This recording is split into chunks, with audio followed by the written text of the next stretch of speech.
नमस्कार दोस्तों, स्वागत है आपका थम्मामो के पार्ट 2 में। जैसा कि हमने पार्ट 1 में देखा था, कहानी की शुरुआत हमें 232 ईसा पूर्व के समय में ले जाती है, जहां एक घने और रहस्यमयी जंगल में सिकंदर अपनी सेना के साथ आगे बढ़ रहा होता है। गांव का आदमी अंबू उन्हें खतरे की चेतावनी देता है, लेकिन सिकंदर उसकी बात नहीं मानता और तभी जंगल में छिपे बेताल सेना पर जानलेवा हमला कर देते हैं। इसके बाद कहानी वापस वर्तमान समय में आती है, जहां हमें मिलते हैं मूवी के हीरो आलोक, जो अपने दोस्तों के साथ शमशान में वीडियो बना रहा होता है।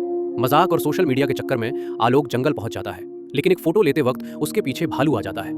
दोस्त डर कर भाग जाते हैं और आलोक अकेला पड़ जाता है। तभी भालू उस पर हमला कर देता है। तो चलिए दोस्तों, अब आगे जानते हैं कि आलोक का क्या हुआ। तभी भालू आलोक को उठा उठाकर जमीन पर पटकने लगता है। किसी तरह आलोक एक बड़े पेड़ की जड़ों के नीचे छुप जाता है। उसे गहरी चोट लगती है और वो वहीं बेहोश हो जाता है। भालू पेड़ की जड़ों को तोड़कर अंदर घुसने ही वाला होता है, तभी अचानक कोई भालू को उठाकर दूर फेंक देता है। डर कर भालू वहां से भाग जाता है। अब वहां एक लड़की आती है। वो आलोक को बाहर निकालती है और उसकी धड़कनें चेक करती है। आलोक जिंदा होता है।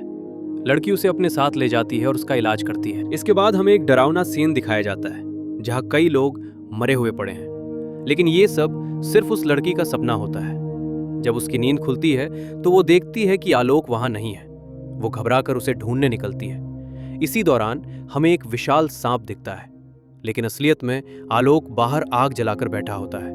सांप को देखकर आलोक चौंक गया था। आलोक बताता है कि उसे बहुत भूख लगी है। लड़की गुस्से में कहती है कि उसे बाहर नहीं आना चाहिए था, यहाँ बहुत खतरा है। आलोक जवाब देता है, बाहर खतरा है, अंदर तो इतना बड़ा सांप बैठा है।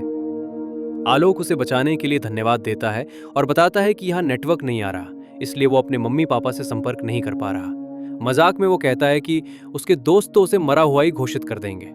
लड़की कहती है कि जब तक वो पूरी तरह ठीक नहीं हो जाता, वो खुद उसे सुरक्षित छोड़ आएगी। आलोक मान जाता है। आलोक पूछता है कि क्या उसका गांव पास में है। फिर वो उसका नाम पूछता है। लड़की बताती है कि उसका नाम ताड़का है। जब ताड़का आलोक से उसका नाम पूछती है तो आलोक कुछ अजीब सा बोलता है। ताड़का समझ लेती है कि उसका नाम अजीब है, लेकिन आलोक हंसते हुए बताता है कि उसका नाम आलोक है। ताड़का सख्ती से कहती है कि जब तक वो ठीक नहीं हो जाता, उसे बिल्कुल शांत रहना होगा और उसी जगह पर रहना होगा। रात में आलोक किसी आवाज से डर जाता है। अब एक खौफनाक सीन दिखाया जाता है। एक बेताल भालू को खा रहा होता है। इसके बाद हमें एक किला दिखता है, जहां देवी की मूर्ति है। तेज संगीत बज रहा होता है। मुखौटे पहने लोग अंगारों पर नाच रहे होते हैं। एक आदमी मरे हुए भालू को अपने कंधे पर उठाकर लाता है। पुजारी भालू के खून को देवी की मूर्ति पर चढ़ाता है और वहां इंसान की बलि दी जाती है।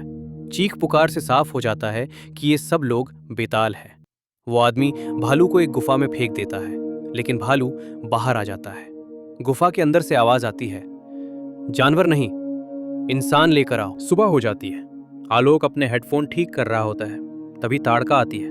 आलोक हेडफोन ठीक करके उसे पहनाता है। गाना बजता है और ताड़का पहली बार अलग सी दुनिया महसूस करती है। आलोक भूख का इशारा करता है। ताड़का एक खरगोश पकड़ लाती है, लेकिन आलोक उसे छोड़ देता है। आलोक पेड़ों पर लगे फल खाने लगता है। ताड़का समझ जाती है और जंगल से फल और अंगूर ले आती है। दोनों साथ में मस्ती करते हैं और डांस करने लगते हैं। लेकिन जैसे ही रात होती है, ताड़का अजीब तरह से बदलने लगती है। अचानक वो जोर से चीखती है और उसकी चीख से शीशा तक टूट जाता है। ये देखकर आलोक पूरी तरह चौंक जाता है। तो दोस्तों, यहीं पर हमारी मूवी के पार्ट 2 की कहानी पूरी होती है। आगे की कहानी और भी ज्यादा मजेदार और रोमांचक होने वाली है। ऐसी ही और मजेदार वीडियो देखने के लिए चैनल को सब्सक्राइब जरूर करें और वीडियो को लाइक करना बिल्कुल ना भूलें। साथ ही बेल आइकन को ऑल पर सेट कर दें, ताकि हमारी हर नई वीडियो की अपडेट आपको मिलती रहे। मिलते हैं अगली वीडियो में, तब तक के लिए गुड बाय, जय हिंद।